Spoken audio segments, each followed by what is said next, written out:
For 10 years, I was Stella Lin's devoted shadow, her lapdog. To win her affection, I practically sculpted her into the goddess everyone saw, even willingly accepting the prospect of raising another man's child as my own.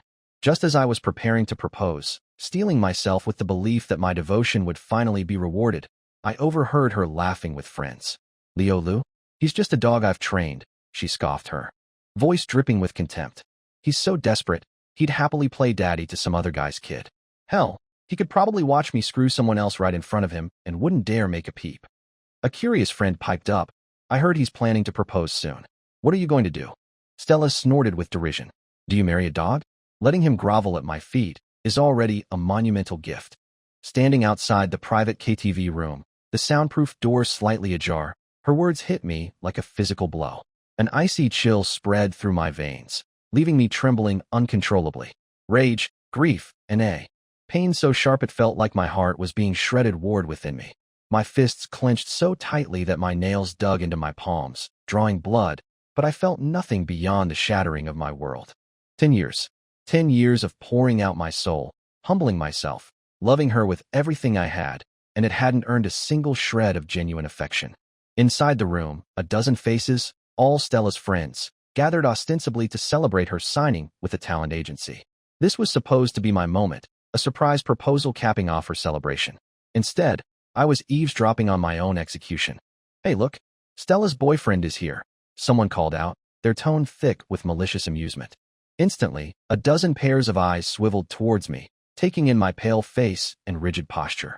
A wave of expressions washed over me. Mockery, pity, morbid curiosity, the undisguised eagerness of spectators waiting for a train wreck. Stella, goddess, you were just kidding, right? One friend nudged her, poorly concealing a smirk. Better explain quickly, wouldn't want him getting angry, huh?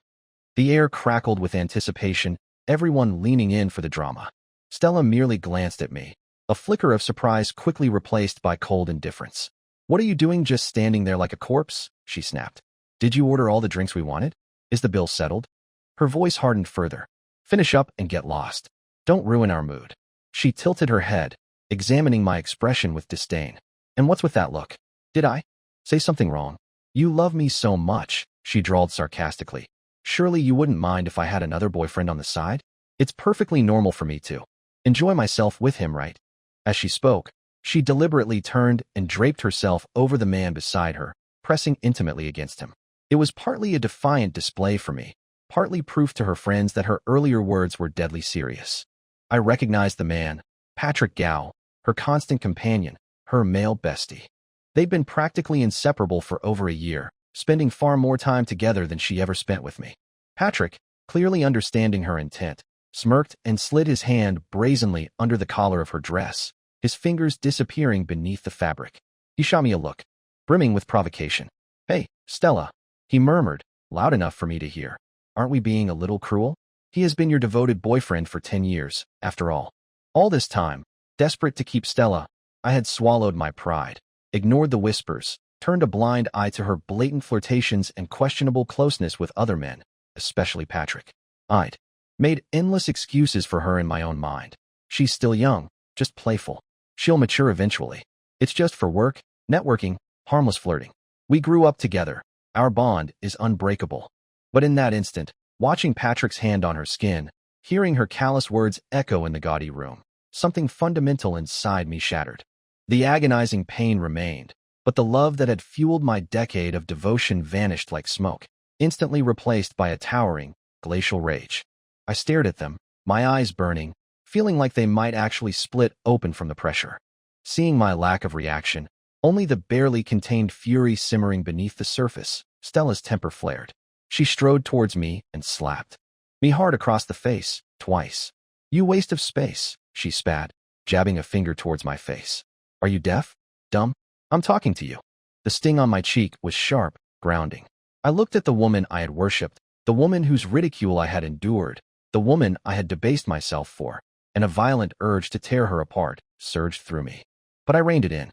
Settle the bill, right? My lips trembled, my voice raspy, barely recognizable. I'll go take care of it. I turned and walked out of the room. Behind me, I heard Stella's triumphant, mocking voice. See? Trash is trash. Talking nicely doesn't work. A couple of slaps, and he's obedient again. Then, addressing her friends, remember this. Ladies, men, especially boyfriends like him, are inherently base, cheap, deserving of contempt. The more you abuse them, the more eagerly they'll come crawling back to lick your boots. What about me, then? Patrick's voice, playful. You, Stella Coot, you're my special best friend, not some ordinary boyfriend. I couldn't possibly mistreat you. I only have love for you. A wave of raucous laughter erupted from the room, followed by calls for them to kiss. Hearing this, the rage threatened to consume me. Veins bulged on my forehead and arms. My entire body felt like it was on fire. I spun around, ready to storm back in there. But then, I froze mid-stride. No, I wasn't going back to grovel. Beating them senseless would be too easy, too quick. I wanted them to suffer. I wanted them to understand the consequences. Forcing the inferno inside me down, I walked to the front counter. I ordered round after round of the most expensive champagne and spirits the KTV offered.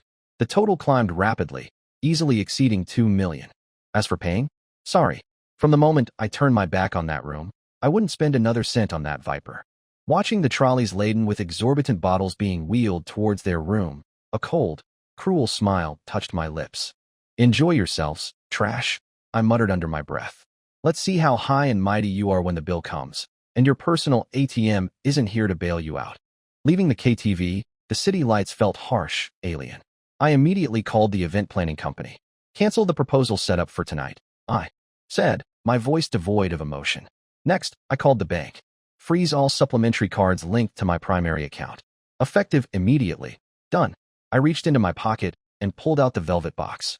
Inside rested a 5-carat blue diamond ring, worth $800,000. A ring meant to symbolize eternal love. Without a second thought, I hurled it into a nearby storm drain, the filthy waters swallowing it whole. As the ring vanished, the woman I had chased for a decade, loved blindly for a decade, was decisively purged from my heart. Back home, my mother noticed my strained expression immediately. Leo, son, how did the proposal go? She asked, her eyes full of hopeful anxiety. Seeing the genuine concern etched on her face, a wave of profound guilt washed over me. Mom, I began, my voice thick. I'm so sorry. I've been so selfish, so blind. I put you and Dad through so much because of Stella. I let her family take advantage.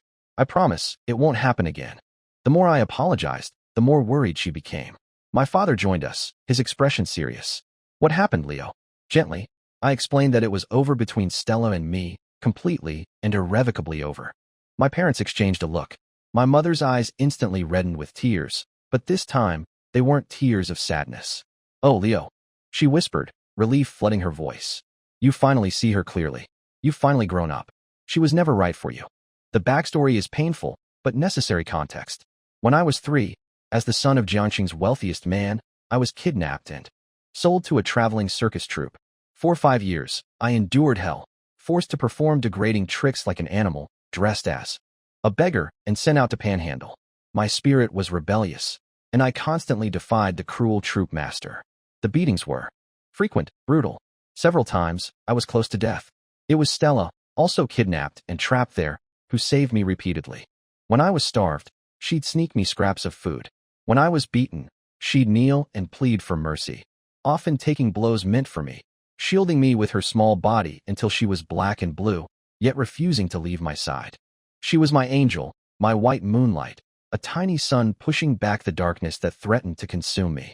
That shared trauma, her unwavering protection during those horrific years, was the bedrock of my obsessive devotion, the reason I tolerated the intolerable, why I was willing to be a cuckold, why I clung to hope even when faced with her blatant disrespect. Eventually, the troupe was busted by police. We were rescued and returned to our respective families. Back in the lap of luxury, life felt empty without Stella. I cried, threw tantrums, begged my parents to find her. It took them 10 long years. When they finally located her, I learned her family was desperately poor, burdened with 3 younger brothers. Blinded by my idealized memories, I pressured my parents, who were consumed by guilt over my kidnapping, to bring her entire family to the city. We provided them housing, jobs, education for the brothers. I insisted Stella move into our home, live with me. My parents, blaming themselves for my years of suffering, indulged my every whim, no matter how unreasonable. Each demand related to Stella or her family was a fresh wound I inflicted on them. Yet they never uttered a word of reproach. Seeing my mother's tear-filled eyes now, I finally grasped the depth of the sacrifices they'd made, the pain they'd silently endured for my sake. I was blinded by what I thought was love. I told them, my voice filled with self-loathing. I let her and her family latch onto us like leeches, draining us dry, while she treated me like a dog she could summon and dismiss at will. I met my mother's gaze. Mom, I swear my eyes are open now. I'm awake. I'll never be that stupid again. My father nodded, a look of profound relief washing over his features. Around 2 a.m., my phone, which I'd briefly switched back on, rang. Stella. Her voice, shrill and hysterical, screeched through the receiver. Leo Lu, what the hell is the meaning of this? Why didn't you pay the 2.85 million KTV bill? And why are all my cards canceled? A small, cold smile played on my lips. No particular meaning, Stella, I replied calmly. The game's over. I'm done playing. I hung up, blocked her number, turned off the phone, and went to sleep. Letting go of Stella felt like shedding a heavy, suffocating skin. It was a rebirth. No more waking up at dawn to deliver her breakfast. No more racking my brain for ways to please her fickle moods. No more bracing myself for her irrational outbursts. No more swallowing bile while watching her flirt shamelessly with Patrick, forcing myself to smile and grovel. Without her constant demands draining my time and energy, life suddenly opened up.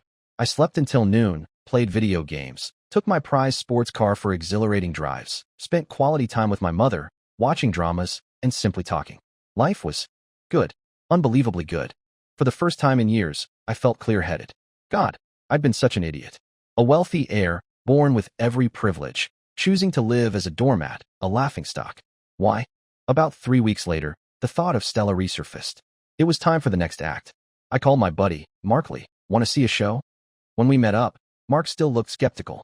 Leo, man, are you really done with Stella? For real this time? Didn't you say she was pregnant? With your kid? I chuckled dryly. Some bastard's kid. Nothing to do with me. What? Not yours. Mark's jaw dropped. It was true. Despite being together for years, Stella and I had never been truly intimate. Not really. A few awkward kisses, holding hands maybe twice. Early on, I cherished her, wanted to respect her, save the physical intimacy for marriage, for that perfect wedding night I dreamed of. Later, after witnessing her behavior with Patrick, a desperate possessiveness had kicked in. I tried to push for more, but she'd always erupted in fury. What do you take me for? I'm not that kind of woman, she'd scream. The irony was crushing. 3 months ago, the not that kind of woman turned up pregnant. She forbade me from asking who the father was, only demanding to know if I was willing to be the child's father. Pathetically, after only 10 seconds of stunned silence, I'd agreed. I even started planning a lavish, fairy tale wedding, wanting to make her the happiest woman alive. I clung to the naive belief that despite her flaws, our shared past meant something, that deep down she cared, that my unwavering love would eventually anchor her. The KTV incident shattered that delusion. Even groveling like a dog, sacrificing all dignity, meant nothing to her. I was just convenient. A walking bank account. A tool. I was a regular at that KTV. Before leaving that fateful night, I'd had a quiet word with the manager. If Stella and her friends couldn't pay the massive bill, standard procedure was to make them work off the debt. Today, Mark and I were going back to apply some pressure. We walked into the KTV lobby. Across the room, I spotted Stella. She was dressed in a ridiculously short skirt, black stockings, and stilettos, trying for sexy, but looking cheap. She was forcing a smile, greeting customers. When she saw me, her smile froze, instantly replaced by incandescent rage. Her eyes locked onto mine with murderous intensity. You bastard. You son of a bitch. You finally decided to show your face? She shrieked, storming towards me, Patrick Gao trailing furiously behind her. You order all that booze, then just walk out?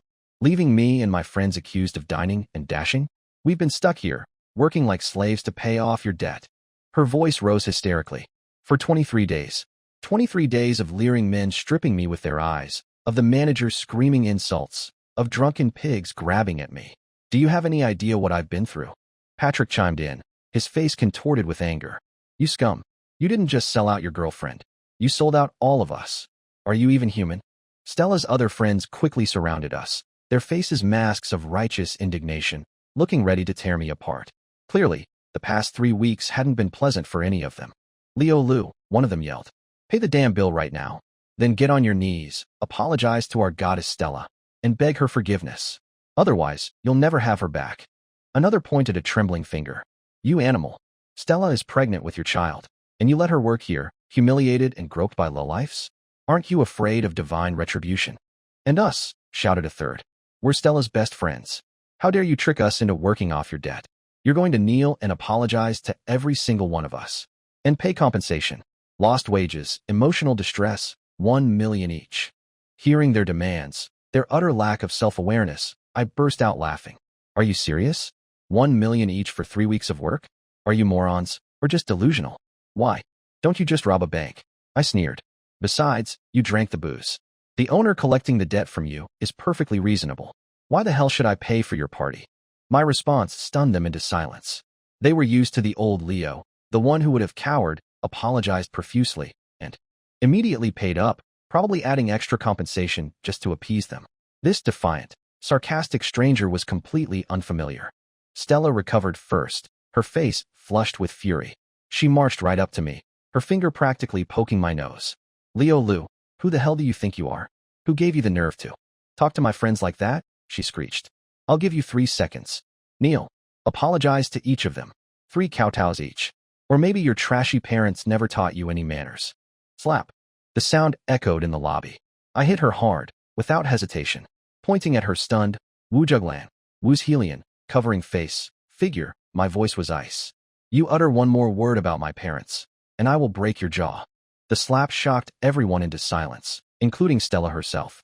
Patrick instinctively pulled the dazed Stella into his arms, glaring at me with impotent rage. You bastard. You hit Stella? I'll kill you today. Before he could finish his empty threat, Stella pushed him away, her eyes fixed on me, blazing with cold fury. Leo Lu, she hissed. You spineless, shameless dog. You actually dared to hit me? Her voice dripped with disbelief and outrage. Consider yourself dumped. Officially. This time, even if you kneel until your knees bleed, I will never take you back. She spat the words out. Now get out of my sight. Immediately. I never want to see your disgusting face again. Dumped? I looked at her and chuckled. I really had put her on too high a pedestal, worshipped her for so long that even now, in these circumstances, she still acted like an empress issuing decrees, utterly oblivious. She'd forgotten that everything she had, every shred of status or comfort, came from me. Dog, I repeated softly. Let's see who the real dog is. Stella frowned, momentarily confused. What are you talking about? A cold smile spread across my face. Nothing much. Just making it clear that in my presence, you are the dogs. Mark caught my meaning instantly and made a quick call. Within moments, the KTV owner hurried over, bowing obsequiously. Mr. Lee, what can I do for you? Get us a private room, I instructed, gesturing towards Stella and her miserable-looking cohort. And tell these employees they'll be serving us tonight. My words landed like stones. Stella and her friends flushed with anger and humiliation, their eyes burning holes into me. I met their glares with a look of pure amusement. What's wrong? I drawled. Never heard the phrase the customer is always right. Mark and I strode towards a VIP room. Behind us, we heard the owner barking orders at the sullen group. What are you standing around for? Move. Follow them. If you don't make these gentlemen happy tonight, none of you are leaving. It took a while before Stella was reluctantly dragged into our room by the owner. Her face was still set in a mask of defiant pride, her eyes holding the same familiar contempt and disdain she'd always shown me. The others just glared, simmering with resentment, but too afraid to speak. I surveyed them slowly, savoring the moment. The bill was 2.85 million, right? Divided among you. That's over 200,000 each. I paused, letting the weight of the sum sink in. Here's a deal. Anyone who gets on their knees right now, crawls around me 3 times while barking like a dog, I'll pay off their share of the debt. Patrick erupted instantly. Lou, you've gone too far. Slap. I backhanded him across the face. Too far, I scoffed. I'm just returning the favors. Doing to you exactly what you all did to me, piece by piece. You. Patrick's face turned purple with rage. He looked ready to lunge, but Mark, big and imposing beside me, fixed him with a hard stare. Patrick deflated instantly. I ignored him, addressing the others. 200,000. That's over 2 years of work in this dump. My voice was calm, almost conversational. I'll give you 3 seconds to decide. 3, 2. Before I could even say 1, someone dropped to their knees. Then another, and another. Soon, most of them were crawling on the floor around me, mimicking pathetic barking sounds, tears of humiliation streaming down their faces. eyes filled with shame and fury. I felt no pity. Barking like dogs, crawling on the floor, they had subjected me to similar humiliations countless times, laughing while they did it. This was merely reaping what they had sown. After they completed their degrading circuits, I waved a dismissive hand. Pay their debts, I told the owner. Now get them out of here. They scrambled out, leaving only Stella and Patrick. I pointed at Stella. You, come here. Pour me a drink. She stood frozen, biting her lip, anger warring with fear in her eyes. Finally, she walked towards me, picked up a bottle. As she reached to pour, I added softly, Kneel. Japanese-style service. Smash. Stella slammed the bottle down on the table, her eyes red, finally snapping. Leo Lu, she screamed hysterically. Don't push me too far. Too far. I didn't think so. At her parties, surrounded by her sycophantic friends, this was exactly how she demanded I serve her. Kneeling not just for her, but for every one of her guests. She called it Japanese service, then a cute little power play. Did she think that wasn't too far? Like I said, I was just returning the favor, making her understand. When I worshipped her, it was because I loved her, and that love elevated her. But when she took that love, took my dignity, and ground it into the dirt, well, now she would learn that without my pedestal, her supposed superiority, her pride, her arrogance, were utterly worthless. Eventually, under duress from the KTV owner who clearly wanted this resolved, and likely a hefty tip from me, Stella reluctantly knelt at my feet. Tears streamed down her face, but her eyes still burned with defiant resentment. Lou, she choked out, don't think forcing me to kneel means I'll submit to you, that I'll obey you from now on. Her voice trembled with suppressed fury. And don't think I don't know what you're trying to do. Your pathetic attempts at wooing failed. So now you resort to this kind of coercion to force me back? Give up your disgusting little games. She glared up at me. I'm telling you, we are over. I will never forgive you. I will never, ever get back together with you. Not even if I die. I couldn't help but laugh. Force her back? Was I insane? Choose to be a dog again when I could finally be human? Did she seriously think I couldn't live without her? But her defiance, her inability to grasp her situation, only strengthened my resolve to shatter that misplaced arrogance. It was a debt I owed to the humiliated fool I used to be. Take off your clothes, I said calmly. Go outside and run naked for half an hour. My words stunned everyone in the room. Stella's eyes widened in disbelief, then narrowed in pure, unadulterated hatred. Leo Lu, you claim you loved me, yet you want me to run naked? Are you sick in the head? Have you gone completely insane? Faced with her outrage, I smiled, a bitter, self-deprecating expression. Insane? Maybe I was. A sudden urge to slap myself, hard, washed over me. Pathetic. Idiot. 3 years ago, a winter gathering, snow falling softly outside. A group of us admiring the view. Someone, fueled by mischief and alcohol, had joked, Stella, if your boyfriend really worships you like you say, make him prove it. Make him run naked in the snow for half an hour. It was meant as a joke, a ridiculous dare. But Stella, always obsessed with face, with proving her power over me, took it seriously. She actually demanded I do it. Right then, right there. I was horrified, humiliated beyond words. It was an unthinkable insult to any man, any person. I pleaded with her, begged her not to make me do it. But she called it a compliance test. Refusal meant I didn't truly love her, and if I didn't love her, we were through. Back then, I was so madly in love with her. I valued her capricious whims above my own soul. I rationalized. If I'm willing to give her my life, what's running naked? So I did it. Stripped bare in the freezing cold, under the mocking eyes of her friends. I became the laughingstock of our entire social circle. People called me an idiot, a simp, worse. Even my parents suffered the humiliation, becoming fodder for gossip and jokes for months. Risking pneumonia, sacrificing every shred of dignity, just to prove my love to a woman who demanded such degradation. Yes, wasn't that insanity? It was after that incident that Stella truly lost all restraint. Threats of breaking up became her go-to weapon. She indulged in increasingly outrageous behavior, openly called me her licking dog, flaunted her relationship with Patrick. Step by step, she chipped away at my self-respect, elevating herself higher and higher by pushing me lower and lower, manipulating and tormenting me. Now, finally awake, how could I not crush that very arrogance she wielded so cruelly? How could I not make her taste the dregs of the humiliation she forced upon me? It was the only way to truly respect the suffering I had endured. I didn't even look at Stella. My gaze shifted to the KTV owner. Get her to strip and run naked outside for half an hour, I said, my voice level. When it's done, I'll transfer 10 million to you. If that's not enough, we can negotiate. Money is no object. Just get it done. The owner swallowed hard, his eyes gleaming with avarice. He immediately turned his persuasive, threatening attention to Stella. You heard the man. Money's no object. Just half an hour naked. I'll give you 80% of the payout.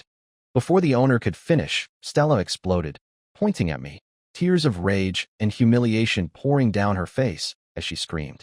Leo Lu, you garbage. You filth. You animal. I always knew you were a shameless dog, but I never realized you were such a despicable coward too. Trying to force me back like this? Dream on. Her voice cracked with fury. Do you know? Every time you knelt before me, I used to think, how can such a disgusting, base man exist? Don't you feel sick yourself? She practically spat the words. Because I felt utterly nauseated. If it weren't for the money you kept throwing at me, I would have kicked you to the curb years ago. Stella worked herself into a frenzy, each insult more vicious than the last. And don't think I'm a spineless coward like you. Don't think I'll beg you to take me back just to pay off some debt. Keep dreaming. Her voice rose to a near shriek. Let me tell you something. Before today, if you had come crawling back, knelt down, sincerely apologized, begged my forgiveness, maybe, just maybe, I might have considered giving you another chance. She glared, trembling with impotent rage.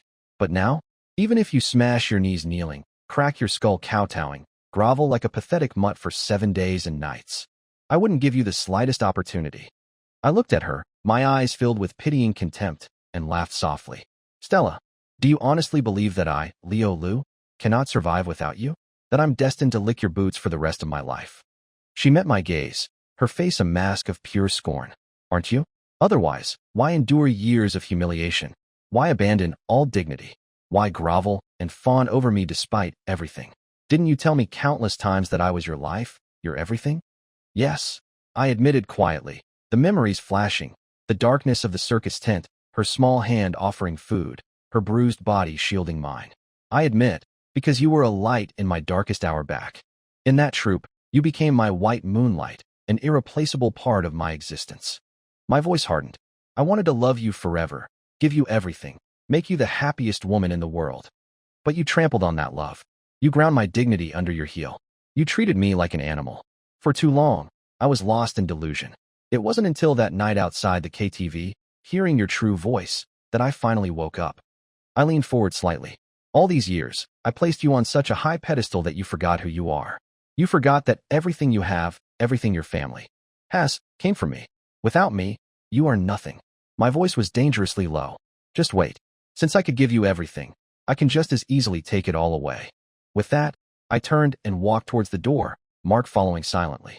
Behind me, I heard Stella's defiant, contemptuous laughter. Shameless, disgusting trash. So, begging didn't work. Now you resort to threats. Her voice dripped with sarcasm. Who do you think you are? You really think the world revolves around you? That I can't survive without you? Her voice rose again, filled with desperate bravado. Let me tell you something. The agency says a major blockbuster film is starting production soon, and I'm cast as the female lead. Soon, I'll be a huge star, an award-winning actress. Her voice turned venomous. And when that happens, I'll make you crawl back to my feet. I'll repay every humiliation you inflicted on me today.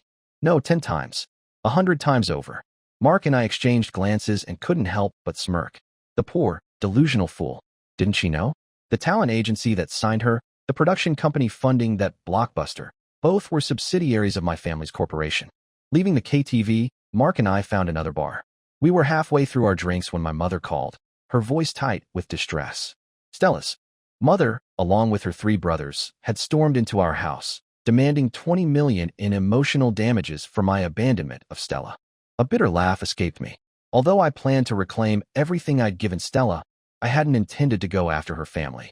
Let them keep the jobs and the house. Consider it repayment for Stella's kindness during those 5 years in the troupe. But this? Living in my property, drawing inflated salaries from my company, and now trying to extort millions? Fine. If they wanted to play dirty, if they had no concept of gratitude, then all debts were canceled. No more sentimentality. I raced home. The scene was worse than I imagined. Our living room was trashed, furniture overturned, valuables smashed. My father lay unconscious on the floor. My mother was pinned beneath Lin Tao, Stella's second brother.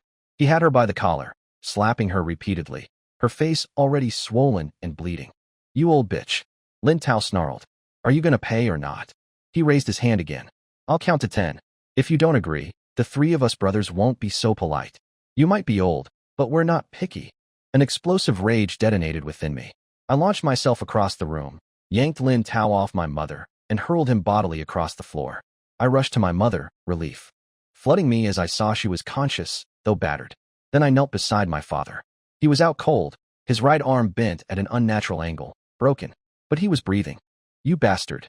Lin Tao scrambled to his feet, pointing furiously at me, his arrogance ingrained from years of bullying me without consequence.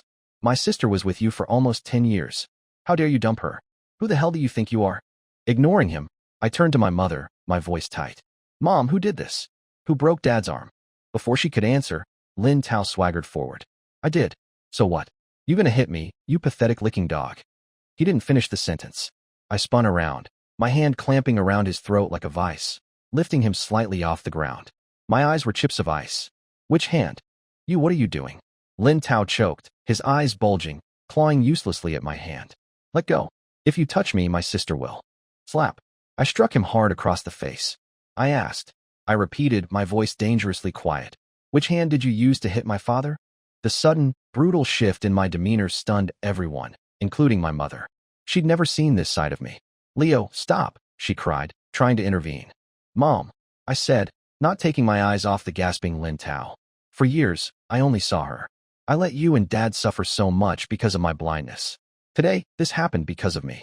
It won't happen again. Trust me, I know how to handle this.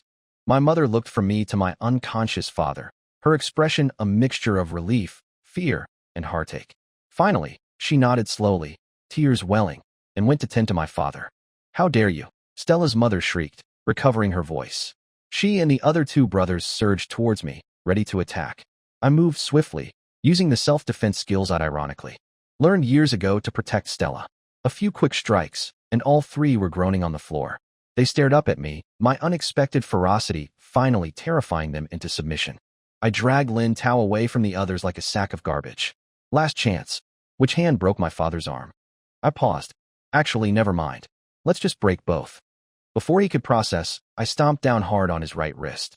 A sickening crack echoed through the room, followed by an animalistic scream of agony. I shifted my weight and brought my heel down on his left wrist. Another crack, another scream. Now, I said, my voice calm amidst his howling, you have two options. Get out of my house immediately, or be thrown out.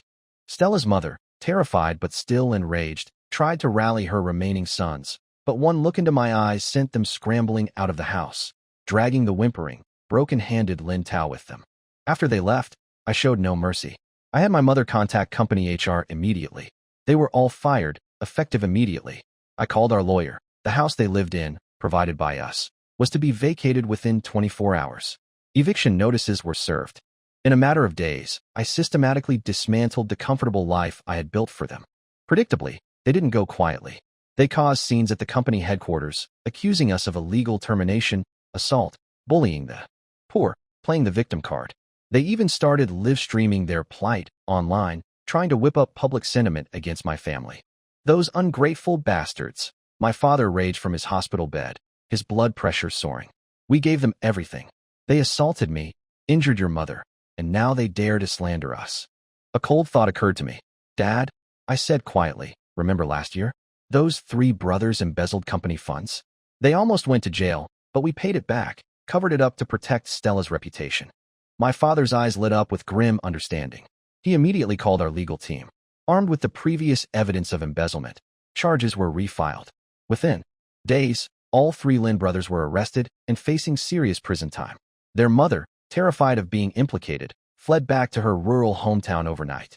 Throughout this escalating war with her family, Stella herself remained conspicuously absent. I knew she was plotting something, waiting for her moment, convinced she could still deliver a knockout blow and humiliate me.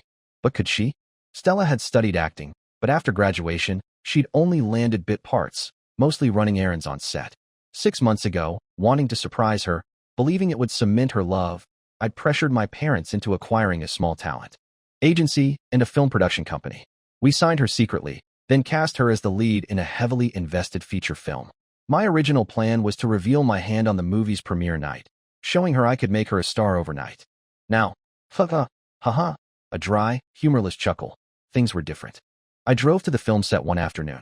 Even before I saw Stella, I heard her arrogant, demanding voice echoing across the lot. Are you incompetent? Even combing my hair hurts. You're useless. Kneel and apologize.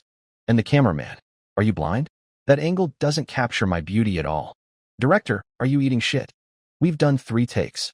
Why haven't you called cut? If you don't approve this next take, this young lady is walking off set. It was clear the recent turmoil with her family hadn't humbled her one bit.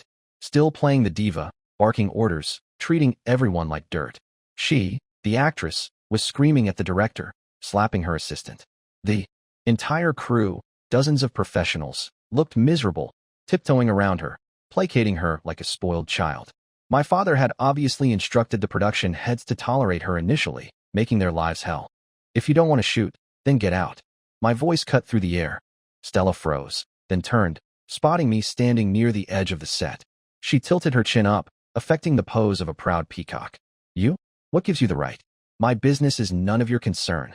I was done arguing, done playing games. My only goal now was to make her understand the reality of her situation. I could raise her to the heavens, and I could crush her into the dust. Ignoring her completely, I beckoned the director over. He scurried towards me. Mr. Liu, how can I help?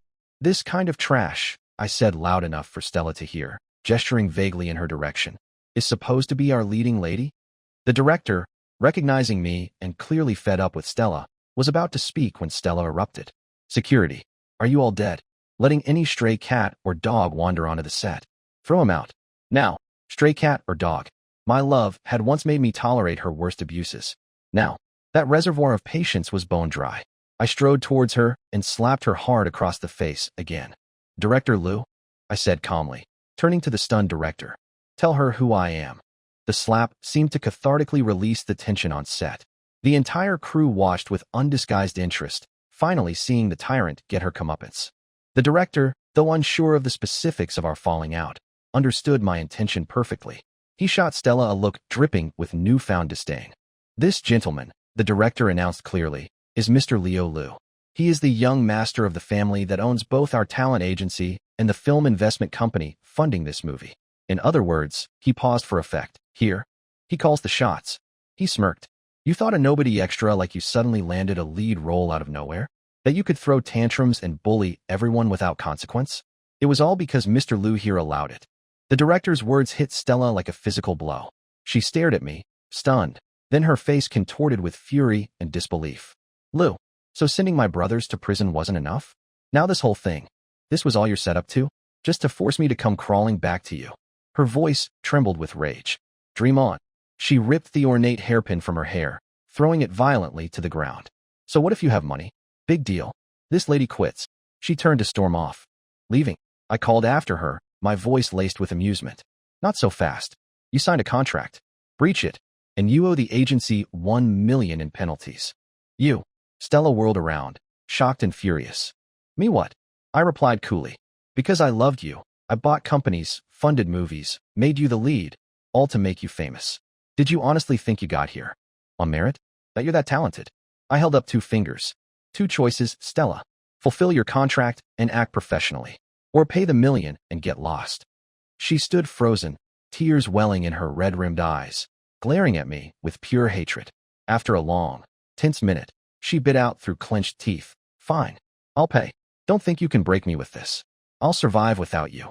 I'll thrive. Wiping her tears furiously, she turned and stalked off the set without looking back. Watching her retreating figure, the expected sense of triumph felt strangely muted. A part of me acknowledged a sliver of truth. Her transformation into this monster was partly my fault. Years of excessive indulgence, of placing her on an impossibly high pedestal. It had warped her, allowed her worst traits to fester. Maybe I never should have brought her into my life after finding her. I shook my head, pushing the thought away. What ifs were pointless? I decided then not to pursue the contract penalty. Let her go. Consider it the final severance payment. I was surprised when, about 2 weeks later, she actually showed up with a check for $1 million. She slapped it onto my desk, her eyes blazing with defiance. Don't get too comfortable, Liu, she spat. My time is coming. Soon, I'll be standing so high you won't be able to reach me. And then, I'll make you kneel again. Later, I found out how she got the money. She'd sold all the luxury bags, jewelry, and watches I'd showered her with over the years, using my gifts to pay me back for breaching a contract I set up, and acting like it was some grand victory. That was quintessentially Stella. I just shook my head, refusing to waste any more energy on her. Months passed. Then, Mark came to me with news. Leo, you won't believe this. Stella Lin, that idiot, she's hit rock bottom. Apparently, unable to find acting work, my unspoken influence ensuring doors remained closed, and accustomed to a lavish lifestyle with zero savings, she quickly became destitute. Her former best friends vanished overnight. Desperate, she'd borrowed heavily from loan sharks. Now, unable to repay, she was constantly on the run, hiding like a hunted animal. I listened impassively. What about Patrick Gao? I asked, curious. The baby she was carrying, 10 to 1 it was his. Mark grimaced. You won't believe the depths that scumbag sank to. He told Stella he found her a high-paying job. Turned out it was shooting adult films. When Stella found out, she lost it. Attacked him. Rumor is, Mark lowered his voice. She kicked him so hard. Let's just say he won't be needing condoms anymore. I drew a sharp breath, feeling an involuntary shiver despite myself. I knew they were both ruthless, but this, Patrick abandoning his own child, trying to pimp out the mother, and her violent, castrating revenge, truly a match made in hell. Still, a dark part of me felt a grim satisfaction. Patrick deserved his fate. He'd never function as a man again. I assumed that was the end of the story, just another piece of grim gossip. But a few days later, my doorbell rang. Standing on my doorstep, heavily pregnant, was Stella. The change was shocking. Gone was the glamorous, pampered beauty I had meticulously maintained. The woman before me was skeletal, her skin sallow, her hair dry and brittle like straw, streaked with premature gray. Her clothes were ragged, her face gaunt and aged. Apart from the swollen belly, she looked like a destitute, middle-aged woman dredged from the slums. I almost didn't recognize her. The moment I opened the door, she sank to her knees on my doorstep. Leo Lu, she said, her voice raspy, devoid of its former arrogance. You win. I'm willing. I'm willing to be with you properly now. I stared down at her, and despite everything, a burst of incredulous laughter escaped me. Are you listening to yourself? Be with me properly? Stella, take a good look at yourself. Do you even own a mirror? In your current state, you think you're worthy? She took a deep breath, her eyes fixed on mine. I admit, I hurt you badly in the past. But look at me. You've hurt me just as much, haven't you? We're even now. Her voice gained a sliver of its old entitlement. I'm humbling myself, admitting my mistakes, offering to come back to you. Don't push things too far, Leo. I was dumbstruck. After months of hardship that should have shattered her pride, she still possessed this baffling arrogance. Even crawling back, desperate, she framed it as a concession, a gift she was bestowing upon me. How could I have ever worshipped this delusional woman for 10 years? Suddenly, the whole saga felt utterly pointless, exhausting. I didn't want to argue, didn't want to gloat. I just wanted her gone. Looking at her, this ignorant, self-absorbed wreck of a human being, felt like an insult to my eyes. I started to close the door. Stella scrambled up, blocking my way. What do you mean? I glanced at her with undisguised disgust. I mean, the sight of you makes me sick. So, you can leave now. Go. Her face crumpled, then contorted with fury. I said, you win, she shrieked hysterically. You used all your tricks, sent my brothers to jail, tormented me for months until I'm living like a rat. Wasn't this what you wanted? To force me to come back to you. Tears streamed down her ravaged face. I'm already kneeling. I'm promising to be good. What more do you want? She sounded genuinely aggrieved, as if she were the victim of some terrible injustice. But was she truly wronged? Everything she endured was a direct consequence of her own cruelty, her own choices. She deserved every bit of it. Stella, I said, my voice cold and weary, I really did put you too high. So high that even now, you still don't understand reality. I looked at her, pity warring with revulsion. Do you honestly believe you're some kind of goddess? That my life is meaningless without you? That I'd orchestrate all this just to chain you to my side? Wake up, I continued, my voice flat. Yes, when I loved you more than life itself, you were my world. I would have done anything for you. But that night at the KTV, that delusion died. My gaze hardened. You were never worthy of that devotion. You don't deserve that kind of love. Now, just looking at you, it makes my stomach turn. I feel nauseous. Enough. I don't want to talk anymore. Get out. I never want to see you again. I turned to walk away. Stella lunged, grabbing my arm, clinging desperately. No, she sobbed. You promised. You swore that no matter what I did wrong, you'd always forgive me. You'd always love me, protect me. Don't you remember? Her words gave me pause. Yes, I remembered the vows I'd made and the foolish sincerity of my younger self. She had been my little son for 5 dark years. I had sworn countless times to cherish her, shield her, give her the world. But she... I pulled my arm free, looking down at her coldly. Yes, I said those things. And I did those things. But you, I said, my voice dropping to a whisper. You killed the man who made those promises. You killed my love for you. I couldn't bear another second. I called building security and had them physically remove her from the premises. She didn't give up easily. In the following weeks, she became a fixture outside my family's company headquarters or kneeling pitifully at the entrance to our residential complex, begging my parents for forgiveness. Whenever they appeared, she tried everything: tantrums, tears, groveling, sacrificing the last vestiges of her pride in a desperate attempt to win me back. Her former arrogance was completely shattered by harsh reality. Exhausted and disgusted by the constant harassment, my family decided to temporarily escape. We handed over the reins of the company to trusted executives and embarked on a long, round-the-world trip. We were gone for 2 years. Upon our return, we heard snippets of news about Stella, pieced together from various sources. Not long after we left, overwhelmed by stress and poverty, she had miscarried the child. The loan sharks eventually caught up with her. To pay off the crippling debt, she was forced into prostitution. Before the debt was even close to being cleared, she contracted a serious illness. Cast aside, homeless and sick, she died alone on the street during a freezing winter night. Her body lay unclaimed for days. Hearing of her end, I didn't feel the vindictive satisfaction I might have once craved. Instead, there was just a hollow sense of waste, a profound weariness. Shishiu, a sigh laden with complex emotion. Ultimately, a person must recognize their own reality. Living in a self-constructed fantasy world built on the backs of others. Kindness or fueled by unchecked arrogance only leads to harming oneself and others. It's a path to ruin, inescapable and absolute. End.